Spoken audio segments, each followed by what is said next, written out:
B Plus Wrestling Podcast. The Moose. You might not be an A, but you are a B plus. Check it out! Here we go! You wanna mess with us? Cause we're steady on the ground, steady on the ground. You wanna mess with us? Good afternoon, ladies and gentlemen, out there in the B Plus land. It is me, your B Plus Mad and Mystery. I'm back. It's Mr. Mysterious here, and this is the Major League Report, the wrestling podcast where we cover all the goings on in the wondrous, illustrious, magnanimous, all the is world of Major League Wrestling. Recording this a little bit earlier than usual. I usually record this on the weekends, and then super producer Greg usually gets onto it a couple days after that, but got a lot of planning to do. You guys would have heard if you've been listening to our other podcasts, or you heard me kind of talk on my own other podcasts throughout the week, that we're soon to be traveling. Greg and I are going to be heading to PWA Coliseum. We're heading to Sydney next week, so well in advance, letting you guys know that the next episode of the Major League Reports, Impact Zone, the flagship, it's going to be very much up in the air. We might be doing some stuff while we're there. We might be doing some stuff while we come back. Hopefully we can recap you all. Like, whatever the case, hopefully we can recap you all once we are back in our spots, once I'm back in WA here in the mystery spot. But I wanted to make sure that I got everything out of the way that I possibly could, try to get some last-minute stories out there, and just...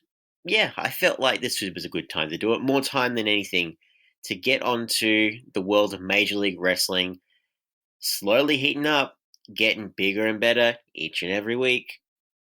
You want to talk about, like, if you're unsure about promotions like AEW, how it's still early to tell with some things, whether you like it or not. You want to invest your time in some more independent wrestling, MLW. When people say, like, oh, I don't know what to watch anymore, I always recommend MLW. I think what Court Bauer is doing with Major League Wrestling, the moves he's making, a lot of the news that's coming out of Major League Wrestling, especially in the last month or so, just bizarre stories. I'm going to have a list of things I'm going to go over once I go over this latest episode of MLW. So with that all being said, ladies and gentlemen, how about we just get cracking into it? MLW episode 78, main evented by Austin Aries going up against Brian Pillman Jr.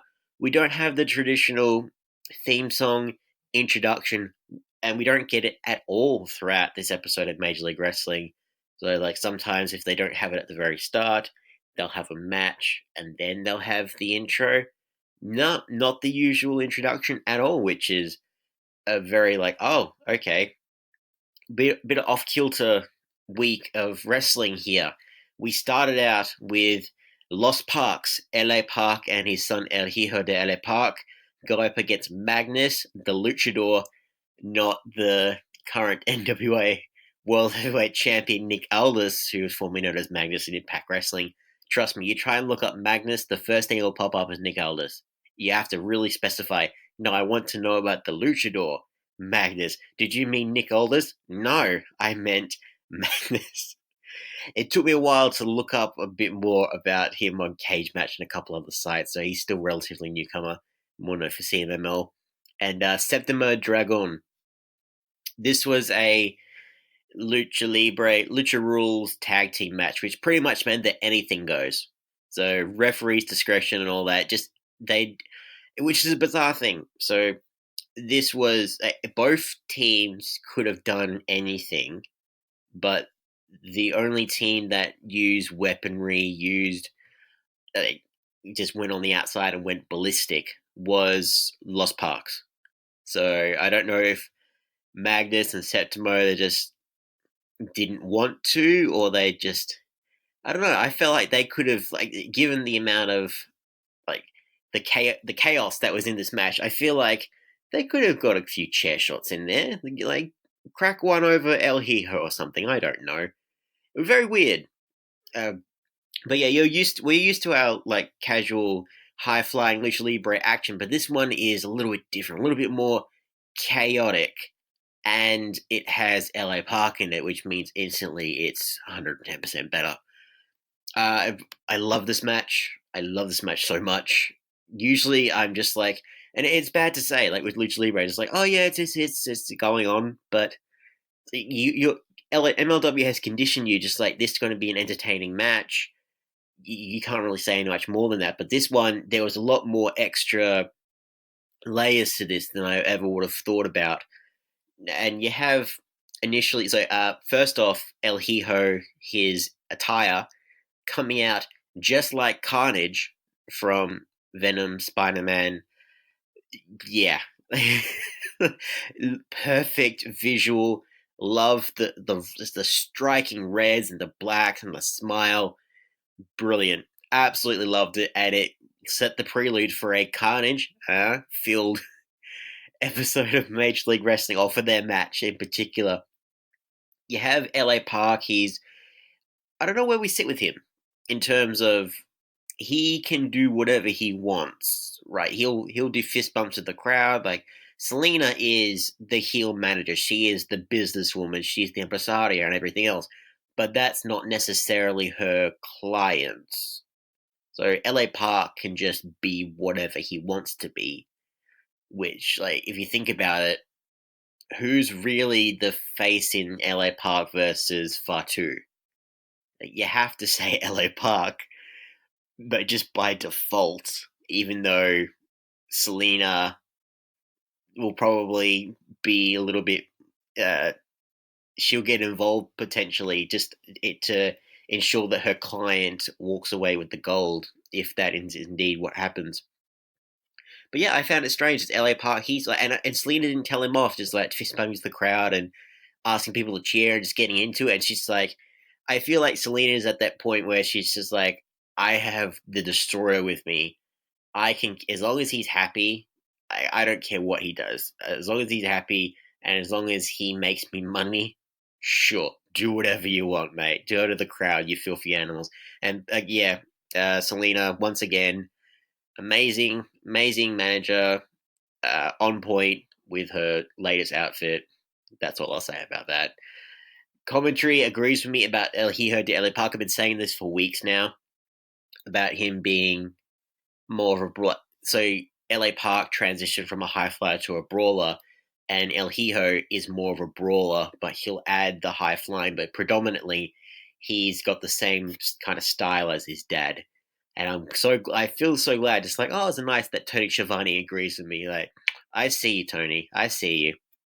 Got to enjoy those little MLW episodes with Tony Schiavone while we can, before he moves permanently to AEW. Like, once we finish all of the episodes from the tapings from the latest batch, and then you have the Tijuana episodes, which I found out. I believe they're going to show some Tijuana matches. So the Crash MLW collaboration in Tijuana that happened early this week. Apparently, we're going to get some of that. I don't know whether it's in the next 2-3 weeks, but there's going to be like showings of that. So I was going to go through the results from that event if we didn't see anything, but some things lead me to believe that we will. So I will keep quiet on that for now. I know results of things, but I'll keep quiet for now. I'm sorry, I'm going off in tangents here, but I love this Lucha Libre match. These guys were flying all over the place. Like Magnus hit a slingshot corkscrew plancha, springboard corkscrew moonsault by Septimo. You had El Hijo did a fancy Spanish fly, like assisted by his dad, off the top rope. And the best spot, you ask people, like the best spot of this entire match, both Los Parks dueling high-flying crossbodies into the fans. LA Park, in his 50s, jumping into the crowd at the same time as his son. It was the best moment of the show. It did not be, unfortunately, it did not get any bigger than that throughout the night. Oh my god, it was so good. Like, there were so many spots in here that I thought were phenomenal. El Hijo is still thrusting and gyrating, not nearly as much as he was last time. My god, every 5 seconds he's just like, he's working them hips. He's definitely a flexible boy. He's probably thinking like, not in front of my dad, not in front of my dad. But he, like, El Hijo, the level of athleticism from him, he did without a doubt the quickest Canadian destroyer I've ever seen. So lightning quick. And commentary, they flipped their shit. And when he did it, it was phenomenal. Or can call him Mexican destroyer, I say, onto Dragon. You had there were several moments in this match where I thought that Los Parks would have won it by then. You had after Spanish Fly, you had LA Park did a spear. That was like halfway through the match. This went for about 20 minutes in a 50-minute episode. This went for about nearly 20.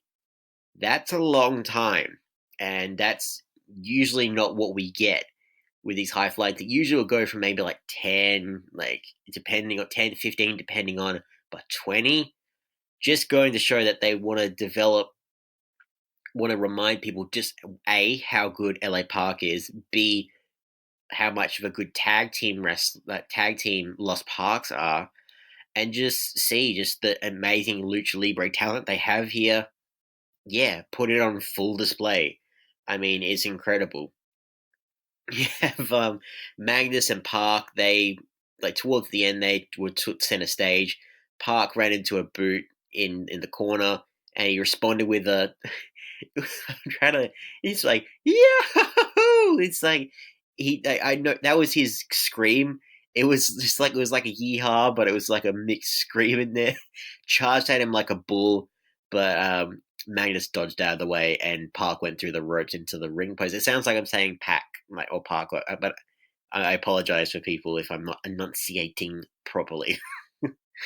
uh, you had Selena pull referee Frank Gastineau out of the ring at some point. She's getting involved a bit more in this match, more than she usually does. But we had, at some point, Park took flight, but Magnus moved, and Gastineau received the impact. And Rich Burkini says, like, Frank Gastineau might be dead. So the commentary were amazing. So while the referee was down, Selena entered the ring, just as casually can be, low blow kicked Magnus, just a very swift dick kick, and then Park rolled him up. The referee managed to recover in time for the victory. Not a quick fast count. It was a proper 1, 2, 3. Because I think they've done that spot with LA Park a lot, where the ref's down, there's some shenanigans, and the ref's just like, I'm just doing a quick count to get out of here, like proper AAA insanity that you usually get. But yeah, I love this match. Like it was again the high flying crossbodies from Los Parks that sold me. That sold me on this match and just how great these guys were. So aside from, as I mentioned, how it's just a lucha libre rules tag team match, you had Los Parks. They used steel chairs. They both used their belts. They were jumping onto the outside. But it was outside the ring. There was no weapon shots inside the ring. Again, their opponents didn't do anything, so it was just bonkers trying to put some logic into it. But you know what? LA Park, don't think about it. Just enjoy the wonder of this destroyer, of this amazing luchador that's been doing this for possibly longer than I've been alive, to be fair. Now, the transition into the rest of the episode, this was sick. This was without a doubt my favorite Contra promo. So we come off of Selena helping out Contra. No, Selena's not working with Contra. Coming off Selena helping out her clients, Los Parks. Can I say she's slowly getting more involved with things where she's helped hand things over. She's done distractions, but it's very rare that she gets involved. So she's being extra attentive with her clients this week. But as the Los Parks and Selena are making their way back to the ring, we see the Contra Unit logo flash, but it's back and forth, and you hear static, and it cuts back to Selena. It cuts back to the Contra logo, and commentary are just like, I'm sorry, guys. The commentary is like trying to piece together what's going on. but they're getting cut off. And then it leads to them making this believe that this is contra promo is live. It's not live, but this contra promo, it was my favorite. I've kind of tuned out from the contra promos because they've been the same, and I'm not really been intimidated by them for a while. Like they're a great. You have Fatu and you have Samael.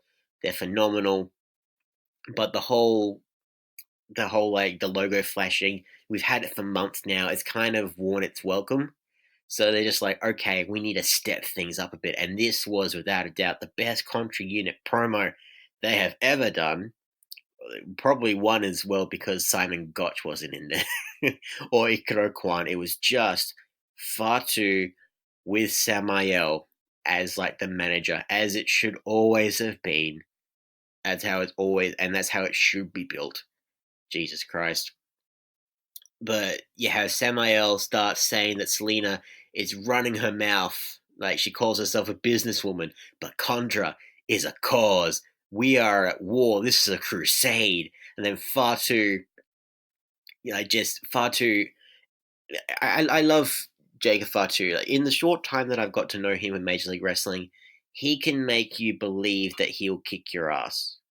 And I know that's kind of weird to say with a wrestler, but anything that he says, like whatever he promises he makes in a promo, you feel like, oh yeah, he means it, where he's saying that this isn't a business transaction. It's going to be a Day of the Dead for LA Park when they fight.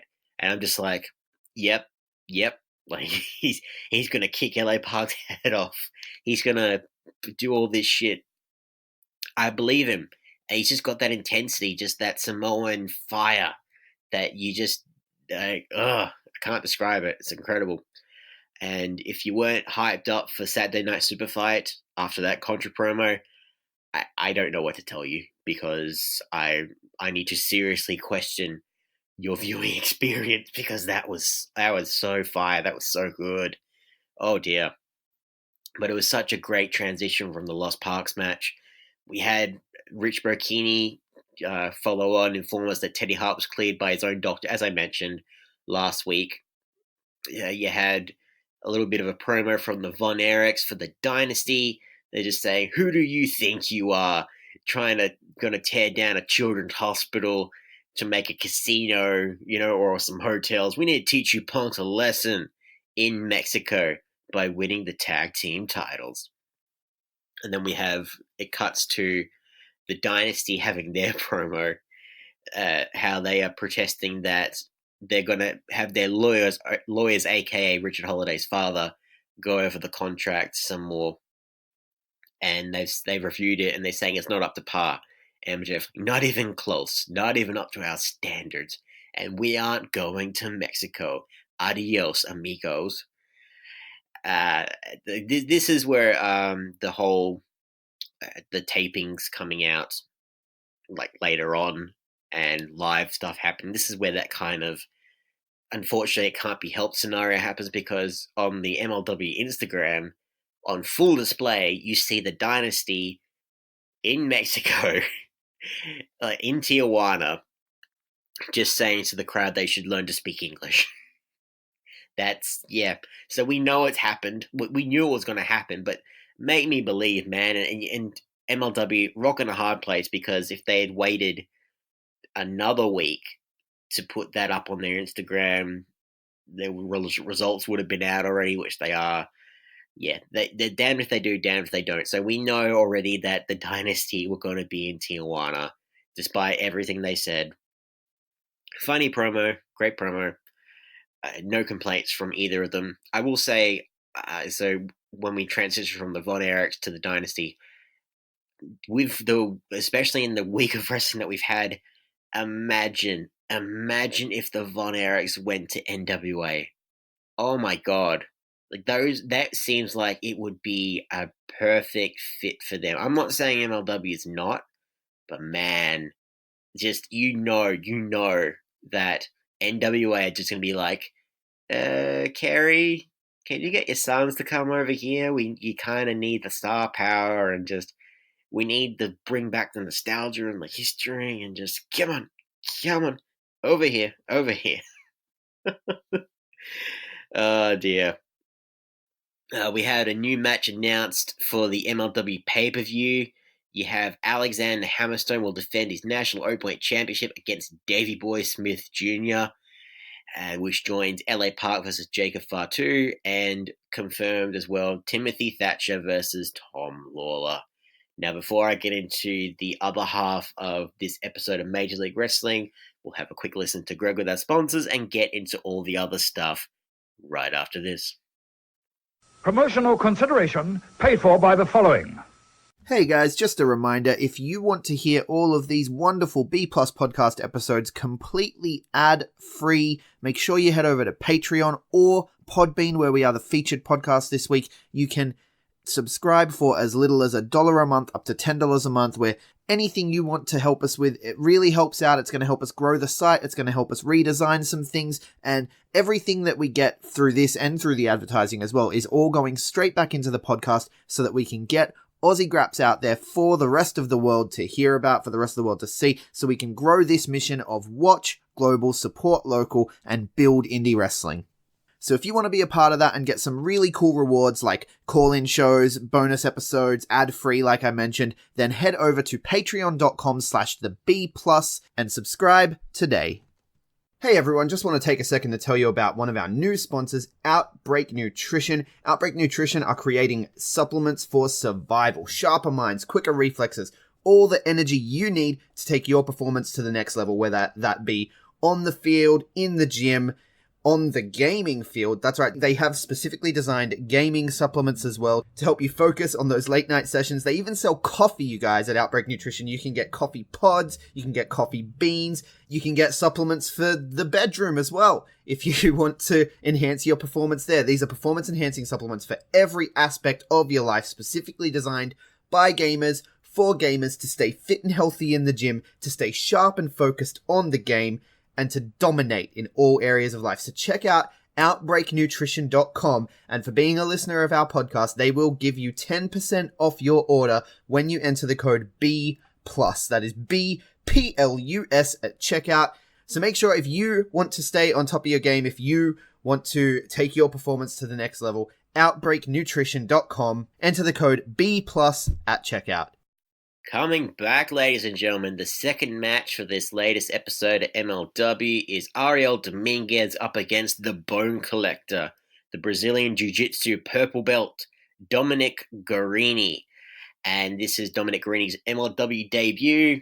He has a little background video on the big screen. Very Street Fighter arcade style big screen introduction. His music was great. And this had a very old school UFC type feel. It was great.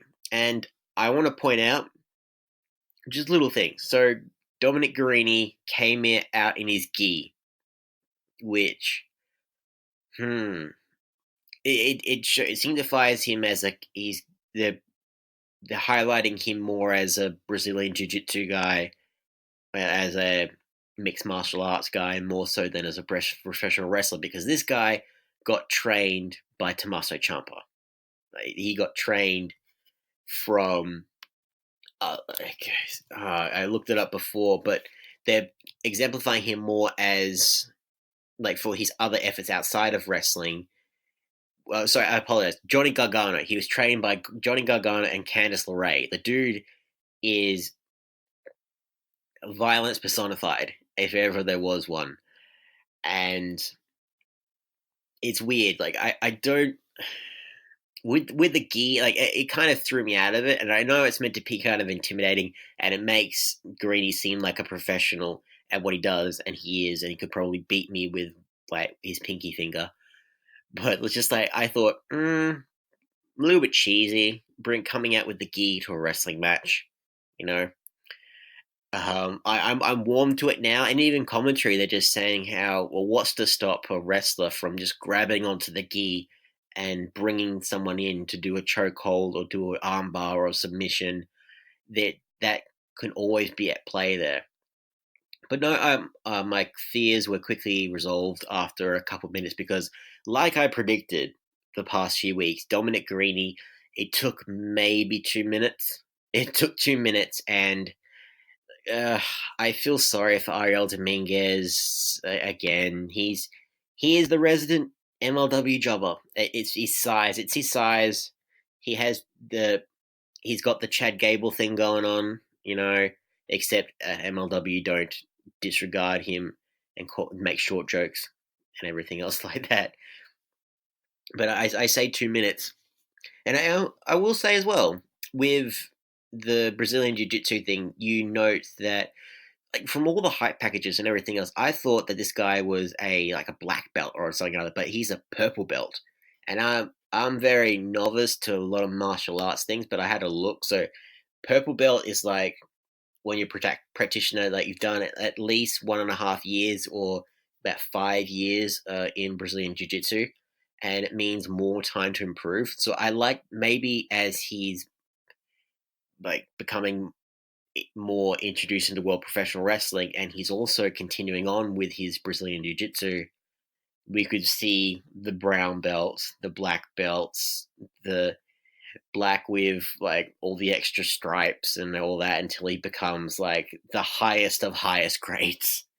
And just maybe around that time he is in title contention for something. I don't know. But yeah, it's a nice little touch. You just think like, okay, if he came out with the black belt and the gi, I would have been like, very, very cheesy. But yeah, thankfully he didn't. And just yeah, his actions spoke for themselves in this match, where Dominguez and Guarini, they kind of danced around a bit before Guarini applied a key lock. Dominguez, he grabbed the ropes for a break, did judo toss and then on the third lockup, Guarini slammed Dominguez. On the fourth, he did an armbar submission. Immediately, the Ariel Dominguez taps out, which is fair enough. After the match, Casey Lennox interviewed Guarini, and he's saying he is an MLW to prove what a gold medalist can do, even without a broken freaking neck. No, he didn't say that. But he's saying line up all your fighters and he will tap them out. He even called out Tom Lawler. He went there. And I think that's the theme that's going to happen for the next few events for Tom Lawler. So he had a media call this week where a lot of the questions he was being asked is, how does he feel about being called out by Thatcher? How does he feel about being called out by Guarini? And he's like, I don't need this. I want to focus on getting back in the title picture. I could care less about these other guys. I'm a real fighter. Slowly putting the seeds in for a potential heel turn somewhere there. Not right now. Just laying the layers there. So yeah, I think that's what they're going to do for the next few shows. So we're going to have Thatcher and Lawler. You might have Guarini and Lawler immediately after, and then after that, yeah, enough time has passed to go like, okay, let's put Lawler in the picture with Hammerstone, like open weight title. He's according to the media call, which you guys should listen on MLW Radio on their website, on their flagship for the website. Just how his mindset. It was actually a really great media call. It went for only for about half an hour, bite-sized time. Just yeah, have a little break and have a listen. It's really interesting. You had so in the episode though, you have MLW's nosy cameraman caught up Tom Lawler in a parking lot, and he's saying he's sick of everybody wanting to get their hands on him. Like, everybody wants me, gosh. And Lawler, he's talked about his strategy against Timothy Thatcher. He's just saying he's going to knock his teeth down his throat. Fair enough. It's a bold strategy, Cotton. Let's see if it plays out for him. Rich Burkini announced that Jimmy Havoc will be the executive producer of MLW's Halloween special, The Slaughterhouse, premiering October 19th on beIN Sport. This is going to be good. This is going to be really, really fun. I mean, I don't know what's happening now. Like, because I'm waiting, I'm bracing myself for the last ever Jimmy Havoc match, the last ever MJF match, and they're not coming yet. I don't know what's happening. And it's just like, is it safe to say that they're going to be here a while? Is that what's happening? Can we thankfully, does MLW have a working relationship with All Elite Wrestling? I would love to think so, especially it's only with a couple stars, it's not with a whole bunch of them. But if my mindset is right, and that Jimmy Havoc will eventually have to stop with indie dates, he's the executive producer. He'll have his own match organized, like for Slaughterhouse. I mean, what better way to go out if there was one, you know? But again, it's like my thoughts on when I think someone's going to finally take the title of Shayna Baszler in NXT, and we talked about this on the flagship. Just like, I think it's going to happen, and it never does. And it's just like, oh well, it's nice that she still has a title, but when's it going to happen? It's weird, man. It's weird.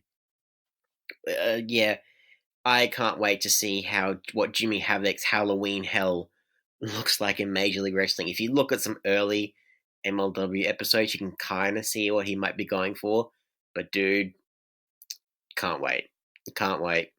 We had some more promos. This one, not so much a promo. Rich Burkini is reporting on Samuel Anawahi. He's recovering from his liver transplant. Samuel Anawahi of Samoan Island tribe.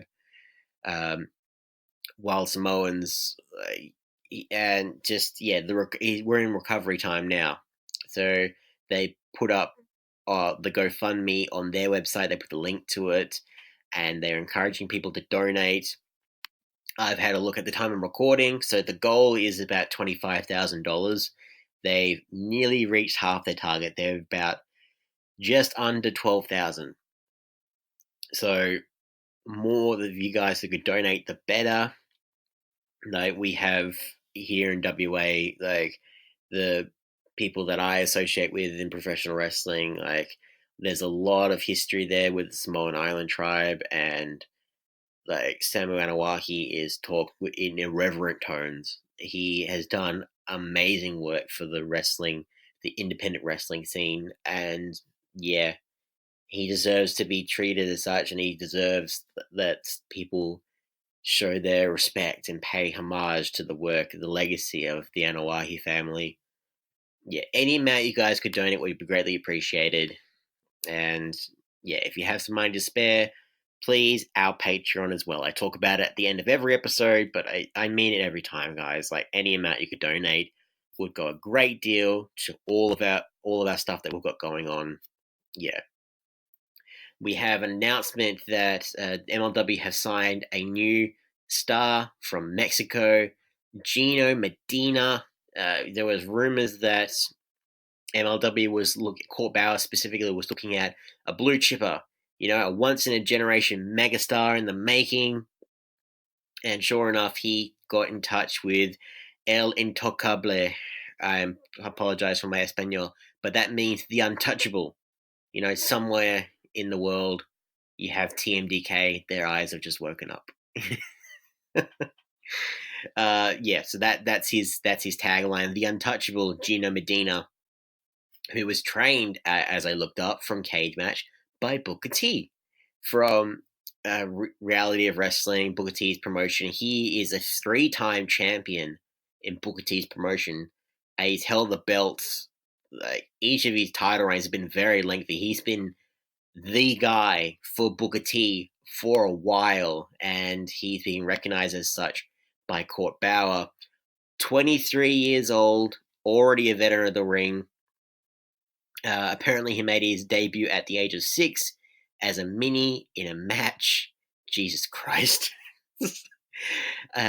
Gino's father, the late N. Sanguinario, was a renowned luchador, wrestling for several years in CMML, AAA against the likes of Eddie Guerrero, Rey Mysterio, and of course LA Park. Yeah, one of the more amazing grabs for Major League Wrestling in recent weeks, with their starting the women's division. We haven't got any more names announced yet for that, but just, Court Bauer he's constantly hustling. He's constantly talking to people.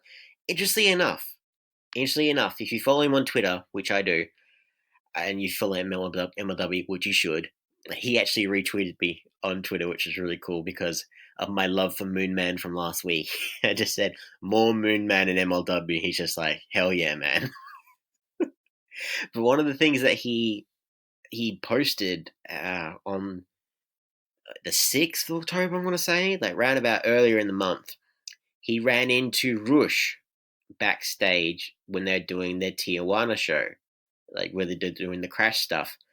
And that's a very interesting name because remember, Rush was originally signed to Major League Wrestling before Ring of Honor grabbed him.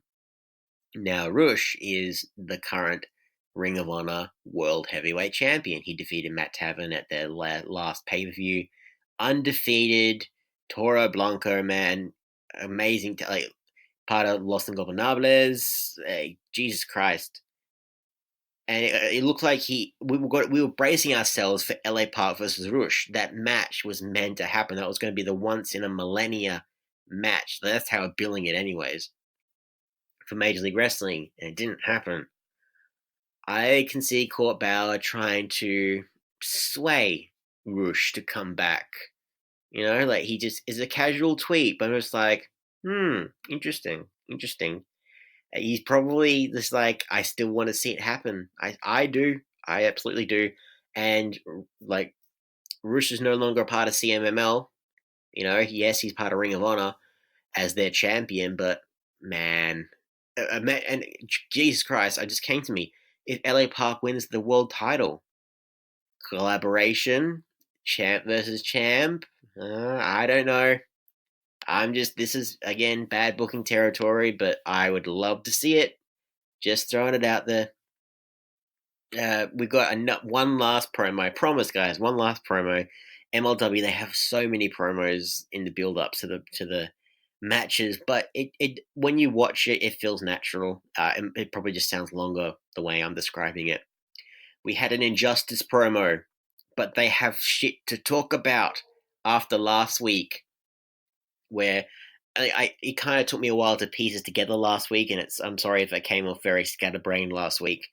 So last week when Injustice lost, you had Kota Brazil was frustrated because he got pinned, but he wasn't a legal man.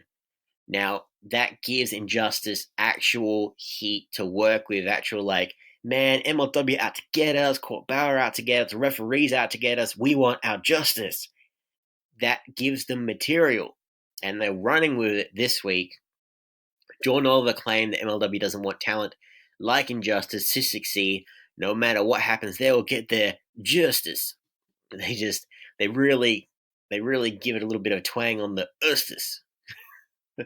Great. They're three young rising stars, and that's becoming a regular phrase in Major League Wrestling. But dude, give them stuff to work with. Give them more shit to throw on. Give more shade to throw on Court Bauer. More shade to throw on the officials. Like proper, and it will make you forget just about them.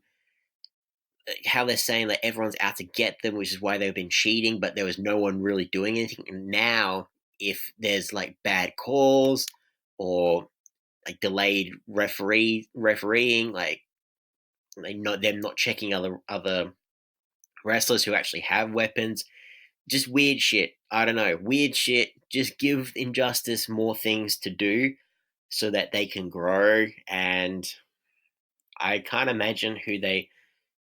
Maybe the Heart Foundation. I'm just thinking of another trio. Like, give Injustice, like, they're upset with the old guys. Like, they're upset with the people who helped make MLW what it is. And, like, maybe they can just, I don't know, challenge the Heart Foundation. This is off the top of my head. But, yeah, I can't wait to see what happens when you actually give Injustice something to do. So, instead of just kind of lingering and just walking around with the tape over their mouths and the picket fence signs, you know, it's eventually it gets old. So I'm glad it looks like at least that they have a direction with this, and can't wait. But now we have our third and final match: Austin Aries versus Brian Pillman Jr. Brian Pillman Jr. is trying to get revenge, trying to fight for Teddy Hart's honor after the attack from Austin Aries. We have the Mars stats of the week that apparently Pillman wins 83% of his matches when he uses 12 or more aerial strikes. So guess what he did? He just going to town. I love this match. Like, you wouldn't think Austin Aries is a high flyer, but he's just so quick.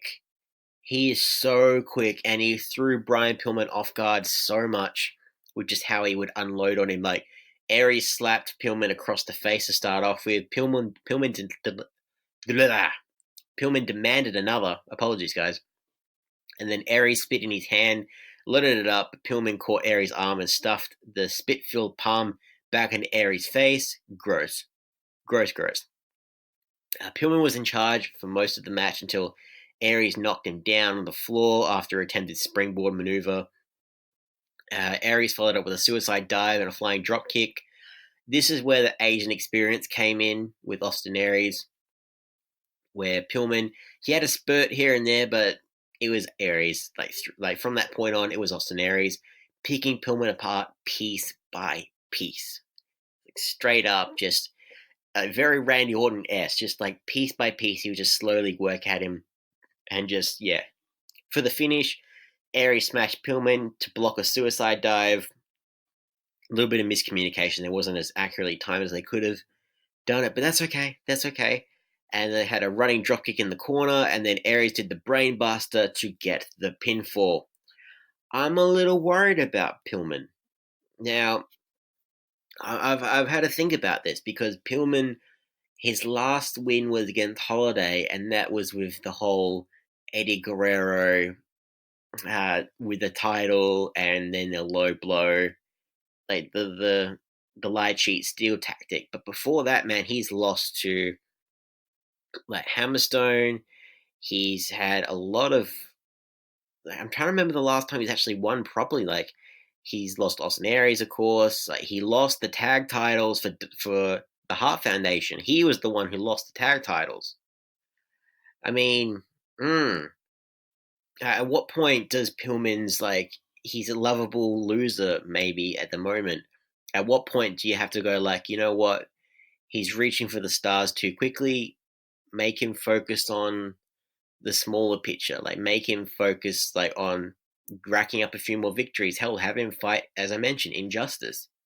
Like, give him some wins to rack up, and then give him back the title picture, because he keeps going up against these big heavyweight dudes, or these big, like, experienced guys, and he's always coming up short unless he is doing some kind of shenanigan trick. And I mean, like, I know the mullet is a beautiful thing, like, but at some point everyone's going to look past the mullet and just like, come on, Pillman, what else you got? And I love Brian Pillman, I do. I'm just thinking, like, he needs a few more wins to kind of remedy what's going on with him, you know? Austin Aries did his thing, you know, winning very convincingly, and we knew he was going to win anyways. And I'm glad that he has been so dominant in only, like, 3 matches that he's had, and 1 interference with Teddy Hart to cost them the tag team rematch, as should we say. After the match, though, Austin Aries gets on the mic, calls out Teddy Hart, saying week after week Aries is destroying his opponents, and his so-called boy in Brian Pillman calls out Hart. The reason he is calling out Teddy as well, just saying how, because he's the middleweight champion, and he's made his intentions clear from the very beginning. Hart wants answers. Hart wants answers from Aries, from all the talking. Yeah, sure enough, Teddy Hart eventually comes out. This is how we conclude this episode of Major League Wrestling. Aries stomps Hart as he enters the ring. They're just brawling in the ringside. Referees start coming down to stop them, and there's just a brawl. It's just a straight-up brawl, which we've had our feel of just ending an episode of wrestling with a brawl from AEW the past couple weeks. So it's just like, yeah, all right. I enjoyed this episode. Very solid. It was very solid. I wasn't ever bored from this entire episode. There's a lot of moving parts still. I mean, unfortunately, there was no Moon Man, which there needs to be more Moon Man. I'm not joking, guys. Shit, you're not. Highlights, obviously, Lost Parks, the high-flying tandem crossbodies. Episode never topped that at all. You had an impressive showing by Dominic Garrini, and you had, of course, Austin Aries just proving how much of a capable wrestler he is. And yeah, he is my pick. It's been announced, guys, as well. So it's official now. For the middleweight championship, Austin Aries will be fighting against Teddy Hart. Aries is gonna get the title. It's gonna happen, and it's gonna be an amazing show. Aries is gonna rely on a lot of his speed. Teddy Hart on his just like mastery of his craft and just the lung blowers and the destroyers and the hammerlock DDTs. All of it is gonna work in his favor. Very much looking forward to what else they're going to be doing. And I mentioned, guys, about the random list stories from Major League Wrestling this week. Man, where to start? Apparently that MLW are going to have a cooking show with one of their stars. We should talk about that.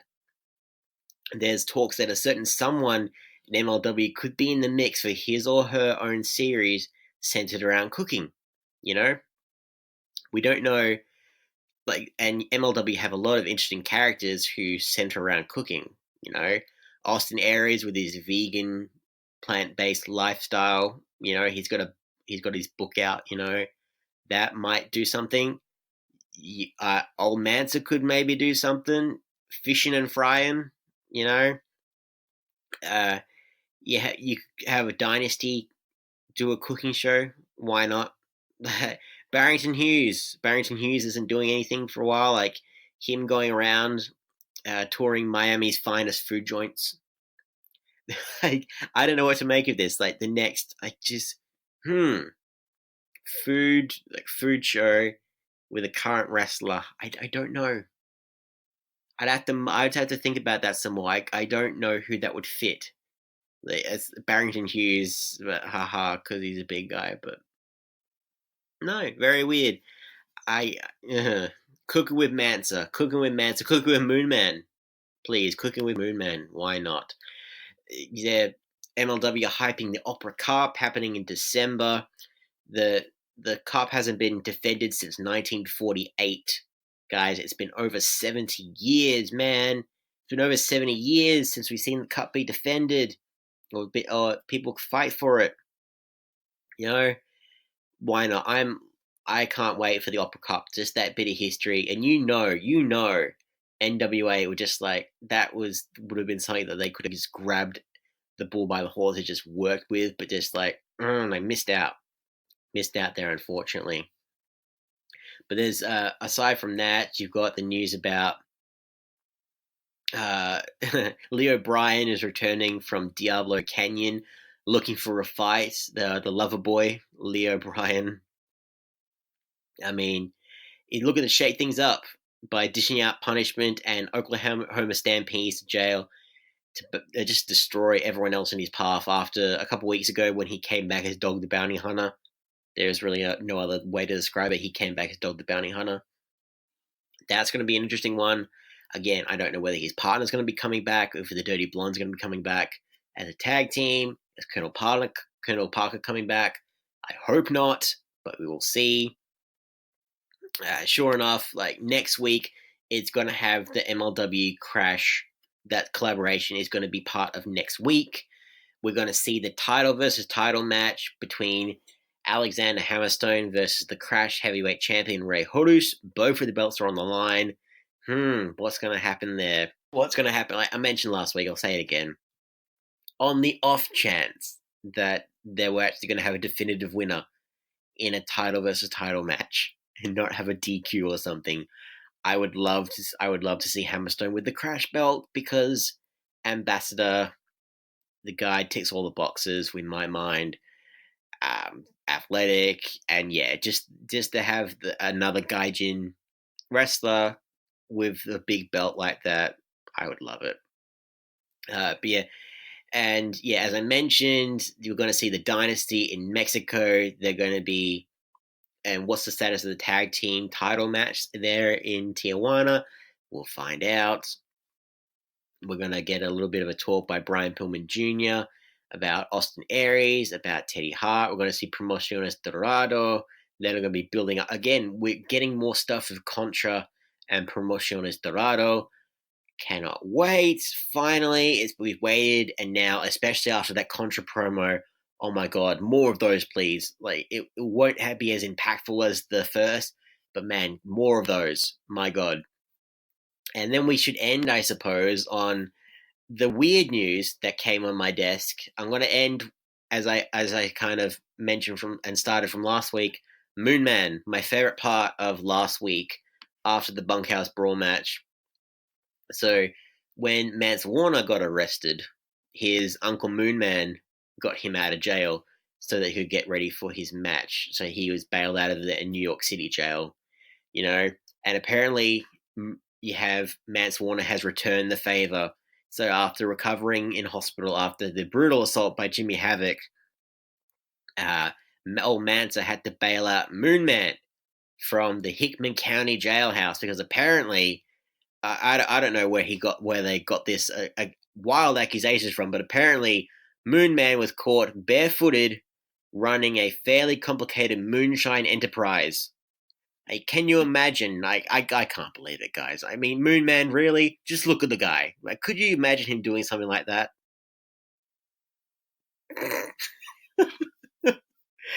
Oh dear! Like, it's nice. This is the articles that MLW come up with. Cooking shows, Moonman getting arrested. I mean, like Jimmy Havoc Slaughterhouse, like Leo Bryan, all these weird, like they've got all these weird off-kilter storylines that they kind of pay off eventually in the episodes, and it's just I think they're just testing the boundaries at this point, testing the waters. Like, okay, what are the crazy shit can we get away with? I just find it amusing, and it adds an extra twist on everything else that Major League Wrestling is doing. We are just a couple weeks away from Saturday Night Super Fight. I can't wait until more matches are announced. I'm waiting for the tag title, my announcement for that one. So we've already got middleweight title match, openweight title match, heavyweight title match. Just waiting for the tag team titles. Exactly what's going to happen there, I don't know. And yeah, ladies and gentlemen, that is Major League Wrestling for this week, the Major League Report for this week. Thank you so much for listening to me ramble on and on about Major League Wrestling, but it's just such a great promotion. I think it deserves it, and it deserves your time, as do we, because if you followed this long, hopefully you agree with us about the B+, and just wanting to keep delivering to you guys some great content. If you want to follow me on all the socials, I'm at Mr. Mysterious with a 107i. Facebook, Instagram, Twitter, YouTube, and Grapple. Hit me up, guys. Let me know what you thought about the latest episode of Major League Wrestling. If you want to follow us here collectively at the B+, because we're a great group. I mean, we're pretty great, you know. Not to toot our own horn, but, you know. No, I'm sorry, guys. We are at the B+ Wrestling on Twitter because wrestling wouldn't fit, and the B+ Wrestling everywhere else. Remember, I said before, our Patreon, any amount you could donate would be greatly appreciated, so we can keep giving you all what you want, when you want, showcasing the very best of Australian wrestling and keeping you up to date on all the wrestling news from around the globe.